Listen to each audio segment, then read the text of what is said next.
Marami sa atin ang naniniwala na basta mabuti tayong tao, tumutulong sa kapwa at umiiwas sa kasalanan, sapat na iyon para makapasok sa langit. Iniisip natin na ang ating mga ginagawa ay may sapat na halaga para maging karapat-dapat tayo sa walang hanggang kaligayahan. Pero ito ang sabi ng Biblia. Sabi sa Hebrew 9 verse 27, itinakda sa mga tao na minsan lamang mamatay at pagkatapos ay ang paghuhukom.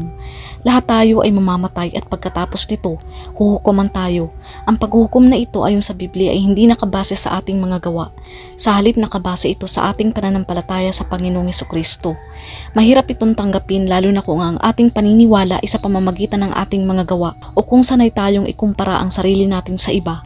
Madalas nating sabihin, hindi naman ako kasing sama ng taong iyon, pero hindi humahatol ang Diyos base sa kung sino ang mas mabuti o mas masama.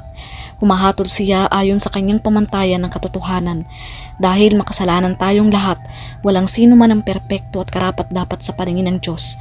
Ang Panginoong Hesukristo lamang ang kailangan natin para maging malinis.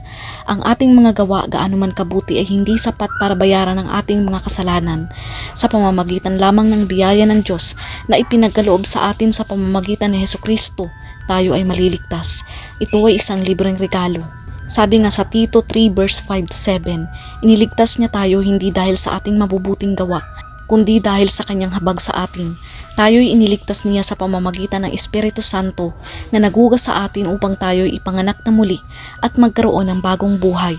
Masaganang ipinagkaloob ng Diyos sa atin ng Espiritu Santo sa pamamagitan ng ating tagapagligtas na si Hesukristo upang tayo'y gawing matuwid sa pamamagitan ng kanyang kagandahang loob at tayo'y maging tagapagmana ng inaasahan nating buhay na walang hanggan.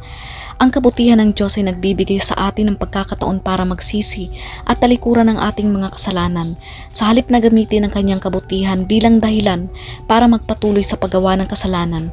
Dapat nating tanggapin ito bilang paanyaya para lumapit sa Kanya. Sa huli, ang daan tungo sa langit ay hindi sa pamamagitan ng ating mga gawa, kundi sa pamamagitan ng ating pananampalataya sa Panginoong Hesukristo. Ito ay isang libreng regalo na hindi natin kayang bilhin o kitain, pero malugod nating tinanggap.